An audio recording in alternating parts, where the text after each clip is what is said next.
क्या आपने कभी महसूस किया है कि एक खाली कुर्सी कितनी भारी हो सकती है? हम अक्सर घर में फर्नीचर तो बहुत मेहनत से चुनते हैं, पर क्या हमने कभी सोचा है कि उन कुर्सियों पर बैठने वाले इंसान की अहमियत क्या है? अक्सर हम दुनिया की भीड़ में अपनी जगह बनाने के लिए उस इंसान को नज़रअंदाज कर देते हैं जो हमारे लिए घर में बैठकर इंतजार कर रहा होता है।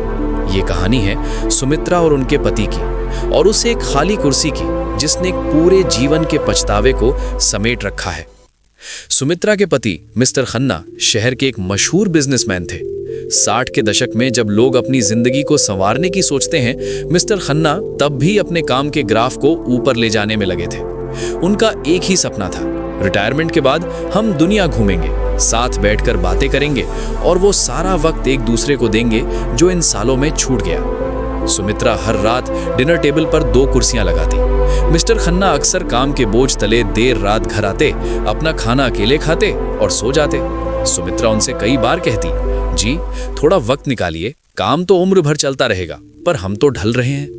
मिस्टर खन्ना मुस्कुराते हुए कहते, बस कुछ साल और सुमित्रा, फिर मैं सिर्फ तुम्हारा हूं। साल गुजरते गए। उनकी हर सालगिरह पर सुमित्रा एक अतिरिक्त कुर्सी सजाती, मानो वो कह रही हो, मैं तुम्हारी प्रतीक्षा कर रही हूं।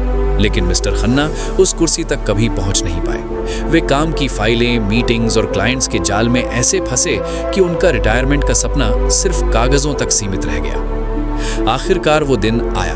मिस्टर खन्ना रिटायर हुए। उस दिन घर में जश्न नहीं था, बल्कि सन्नाटा था। उसी सुबह ऑफिस की एक आखिरी फाइल चेक करते हुए उन्हें दिल का दौरा पड़ा। उनका सपना जो उन्होंने बुढ़ापे के लिए बचाया था, वो उसी फाइल के साथ हमेशा के लिए खत्म हो गया। अब घर में कोई भाग दौड़ नहीं थी, कोई काम की फाइलें नहीं थी।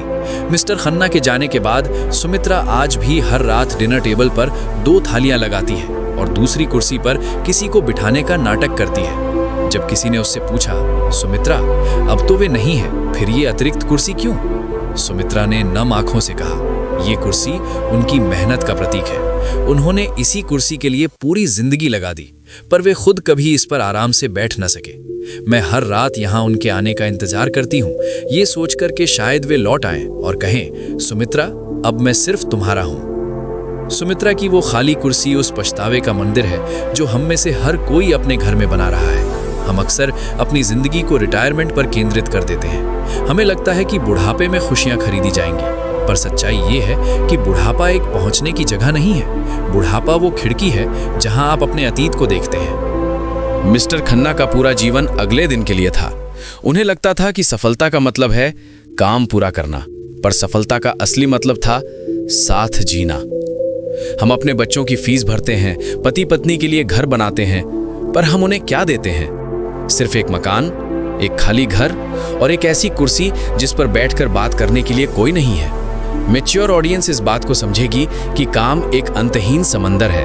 आप उसमें कितना भी काम करेंगे वो कभी खत्म नहीं होगा, लेकिन आपके अपनों के साथ का समय एक सीमित संसाधन है। सुमित्रा ने अपने पति को खोकर जो सीखा वो हम आज ही सीख सकते हैं। अपने काम की फाइलों को डेस्क पर छोड़ना सीखिए। जब आप घर पहुंचे तो आप पति या पिता के रूप में पहुंचे, ना कि कर्मचारी के रूप में। क्या आप सच में चाहते हैं कि आपकी मेहनत का परिणाम सिर्फ एक खाली कुर्सी बने? क्या आप सच में चाहते हैं कि आपके बच्चे और आपका जीवन साथी आपकी उपस्थिति के बजाय आपकी अनुपस्थिति का जश्न मनाएं? जिंदगी का असली जश्न उन कुर्सियों पर बैठकर साथ खाने में है, ना कि उस पद पर बैठकर जो आपने ऑफिस में हासिल की है। उस रात सुमित्रा ने उस खाली कुर्सी को धीरे से मेज के नीचे धकेल दिया। उसने समझ लिया था कि जो लौट कर नहीं आ सकते उनके लिए इंतजार करना सिर्फ दुख बढ़ाना है। दोस्तों, आज अपनी डिनर टेबल को देखिए। क्या आपके घर में भी कोई कुर्सी ऐसी है जो खाली पड़ी है, जबकि आप वहां होने चाहिए थे?